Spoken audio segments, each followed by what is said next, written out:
राना एहसान साहब हमारे साथ मौजूद हैं।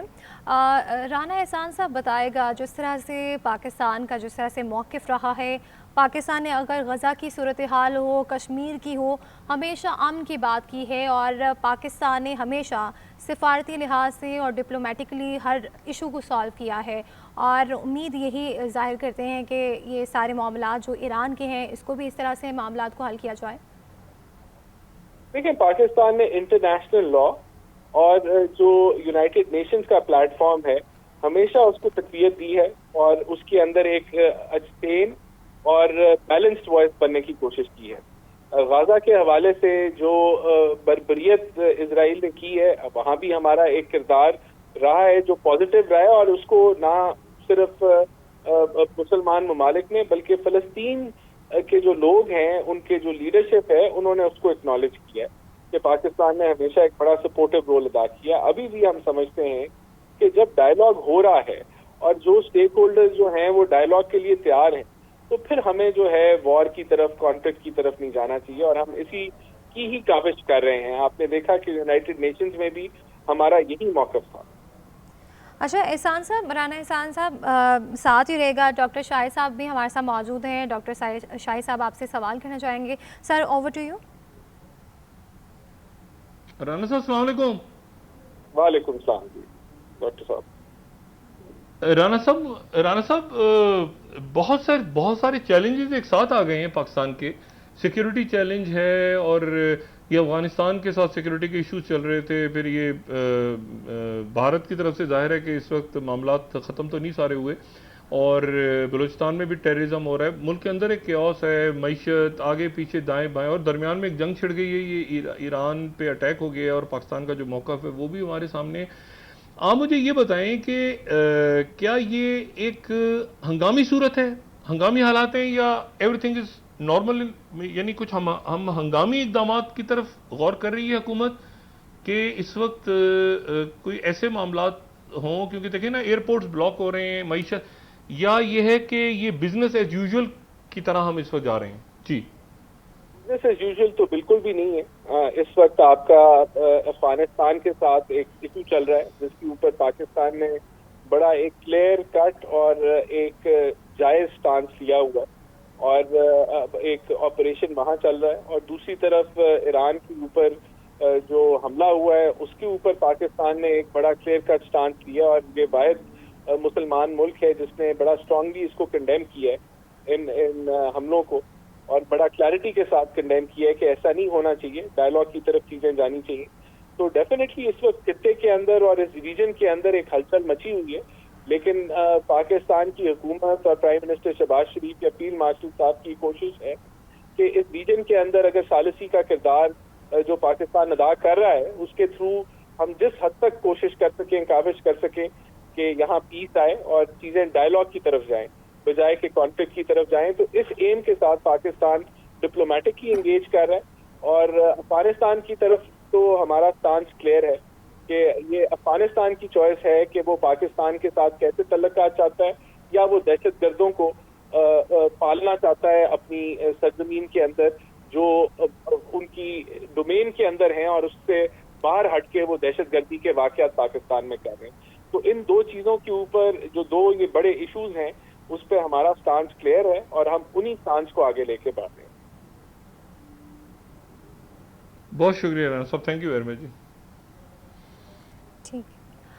डॉक्टर शाहिद साहब ये भी कहेगा, ईरान ने भी खबरदार किया है कि हमला हम भी सख्त कर सकते हैं, लेकिन जब अमेरिका डोनाल्ड ट्रंप ने ये जवाब दिया कि ऐसा नहीं होना चाहिए, अगर इस तरह की सूरत हाल होती है तो जंग किस हद तक एक्सपैंड हो सकती है? नहीं देखें, ये मुझसे सवाल कर रही हैं आप? जी जी सर, मैं आपसे सवाल कर रही हूँ।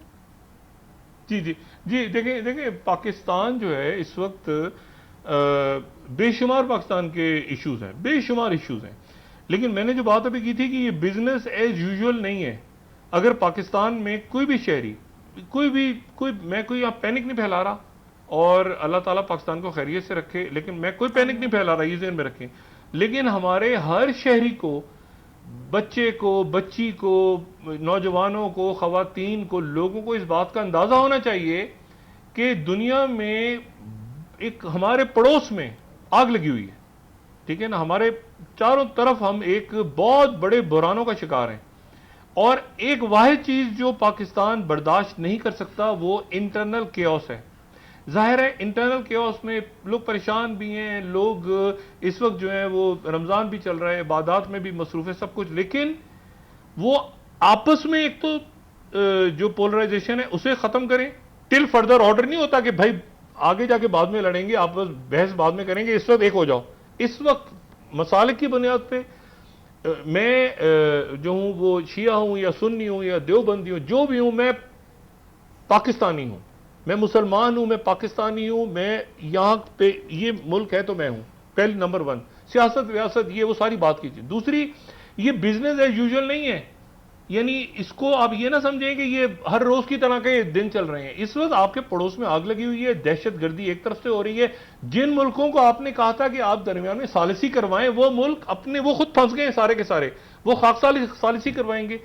हमारे इश्यूज हैं, हमारी मईशत है, हमारे अवाम है, हमारी फॉरेन पॉलिसी है, हमारी इंटरनल पॉलिसी है, हमारे इश्यूज हैं, हमने रिजॉल्व करने हैं। बाकी मुल्कों के साथ हम सालिसी का किरदार सब कुछ, लेकिन ये वही तो मुल्क है जो जिनसे हम कहते हैं कि सालिसी का किरदार अदा करो, अब हम उनके लिए सालिसी का किरदार अदा कर रहे हैं। बात ये सारी कि इसमें पाकिस्तान में एक तो ये बिजनेस एज यूजुअल के तौर पे हमें नहीं लेना चाहिए। इस वक्त हालात हंगामी सूरत हाल है, अपने आप को संभालें। ये अपनी अमलाक को जलाना, इधर उधर जो हंगामे हो रहे हैं, गम का गुस्से का और बड़ा तरीका है। मैं देख रहा था आज मुजाहरे हो गए, आग लगा दी है, वो मुझे दुख है, मुझे जाती तौर पे शदीद सदमा है। मैं आयतुल्लाह खामेनी के साथ जो है मेरी बेशुमार मुलाकातें रही हैं, उसका मकसद यह हरगिज़ नहीं है बाहर निकल के मैं बसों को आग लगाना शुरू कर दूं या मैं किसी के पथराव शुरू कर दूं।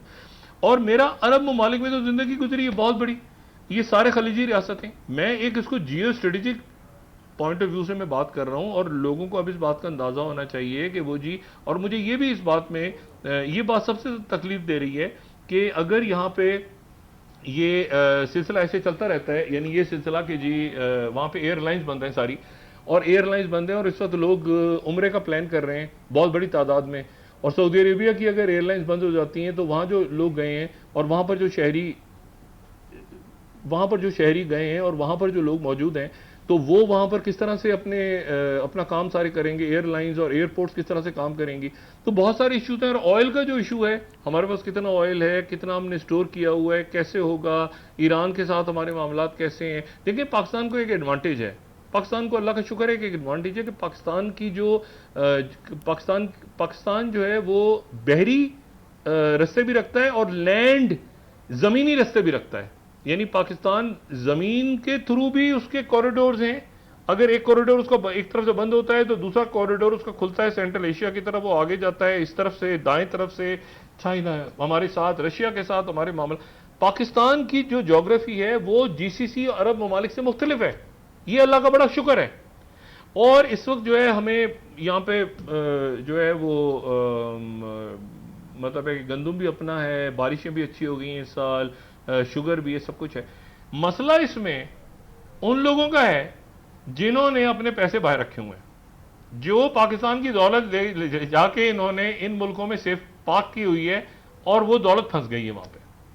अब वो दौलत वो वहां पर क्या करेंगे क्या नहीं करेंगे। देखें, मैं समझता हूं कि पाकिस्तान में हमारे कारोबारी शख्सियात को बहुत, उनके लिए कोई अच्छे हालात नहीं रहे, कोई अच्छे उनके लिए कवानीन नहीं बने, उनके लिए कोई बहुत उनको इनकरेज नहीं किया गया, सब कुछ नहीं किया गया। लेकिन मैं इस वक्त काश्तकार है या कारोबारी शख्स है, छोटी दुकान चला रहा है अपनी, वो ज्यादा इस वक्त खुश है उन लोगों से जो इन खलीजी रियासतों में दुकानें और कारोबार अपना शिफ्ट करके बैठ गए, वो वहां फंस गए हैं। ये जो देखें बात सारी ये होती है कि अपनी मुल्क अपनी मट्टी से जो एक जज्बा होता है ना आपका, वो मेरे पास 25 मुल्कों के पासपोर्ट है, मैं लोगों से मिला हुआ हूं, 20 मुल्कों के पासपोर्ट है यार, कुछ नहीं, वो बढ़ गए आपके सारे पासपोर्ट। आप अपनी ये एक आपको कुदरत भी, एक अल्लाह का कानून भी है ना, आपको अपनी जमीन अपनी मट्टी, यहां पर आज मैं मौजूद हूं, मैं अल्लाह का शुक्र अदा कर रहा हूं कि मैं किसी खलीजी रियासत में या किसी और जगह पे बैठ के और जनाब चिल हो रही है और ये हो रहा है वो हो रहा है। भाई ये जो है ना, ये बहुत सी चीज़ें बहुत से सबक सिखाती हैं। पाकिस्तान का नुक्ता नज़र इस वक्त बिल्कुल ठीक है। पाकिस्तान ने अक़वाम मुत्तहिदा में, कल मैंने स्पीच सुनी जो हमारे मंदूब हैं, उनकी जो स्पीच थी कि उन्होंने कहा कि ईरान पे हमले की भी हम मज़म्मत करते हैं, और वो भी बैनुल अक़वामी कवानीन के तहत इल्लीगल है। इतना इल्लीगल है कि सदर ट्रंप इम्पीच हो सकते हैं उसके नतीजे में। सदर ट्रंप ने एप्स्टीन फाइल, यानी एप्स्टीन फाइल्स में मुलविस एक शख्सियत जिसने कांग्रेस से भी मशवरा नहीं किया, जिसने एतमाद में नहीं लिया अपने रुफका को, जिसने स्टीव विटकॉफ और जेरेड कुशनर और अपने कारोबार को भी दांव पे लगा दिया, इस पर सब फंस गए बीच में कि ये यहां से मुझे इतने ट्रिलियंस और मिलियंस आ रहे हैं, नहीं आ रहे तो वहां जायदादें जब्त हो जाएंगी इन मुल्कों की। ये मैं बता दूं आपको, ये इनकी जो जायदादें हैं ना वहां पे, ये इन मुल्कों ने जो खरीदी हुई हैं, यहाँ ये भी चैटर चल रहा है कि अगर प्रेसिडेंट ट्रंप को इन्होंने पैसे नहीं दिए कैश में, तो वहां पर जो इनकी जायदादें हैं, अमेरिका में किसी ने होटल लिया हुआ है, किसी ने किसी कंपनी में शेयर डाले हुए हैं, किसी ने कुछ किया हुआ है, तो वहां प्रेसिडेंट ट्रंप को निकाल लेंगे। इशू ये है सारा कि इसमें बहुत से लेसन हैं। ये जंग जल्दी खत्म होनी चाहिए, लेकिन होती नजर नहीं आ रही। ठीक है, होती नजर नहीं आ रही। और ओमान को भी, ओमान दरमियान में सुलह करवा रहा था। ओमान ने तो कल वहां से ये बयान दिया था ईरान के हक में। ईरान ने ओमान को भी टारगेट कर लिया। उसकी वजह यह है कि ओमान का भी एक साहिल जो है, दो मुल्कों का साहिल है, आबनाए हुर्मुज। हुर्मुज के एक तरफ तो ईरान है ना, दूसरी तरफ यूएई और ओमान। तो एक ओमान का रास्ता है जिससे निकला जा सकता था, तो उन्होंने ओमान को भी आज हिट कर दिए। ओमान भी उस लिस्ट में आ गया। वो जो आबनाए हुर्मुज का जो मैप है, अगर उसको आप देखें तो उसमें अब ओमान भी हिट हो गया है। तो ओमान भी अब जाहिर है कि वो भी सेफ नहीं है। तो ईरान तो ऑल आउट चला गया है। और इसमें अब वहां पर ये बात जो है कि जी उनका जानशीन कौन होगा, उसमें अली मुश्तबा होंगे, उनके साहबजादे होंगे, या उसमें जो है वो और कोई शख्सियत होगी, ये सारी बातें जो हैं ये हो गई सेकेंडरी। पहली बात जो है वो ये है कि क्या अरब ममालिक अगले 24 घंटों तक सस्टेन कर पाते हैं। और अगर ये, और आज ईरान की तरफ से भी कहा गया है कि हम इन हमलों को तेज करेंगे।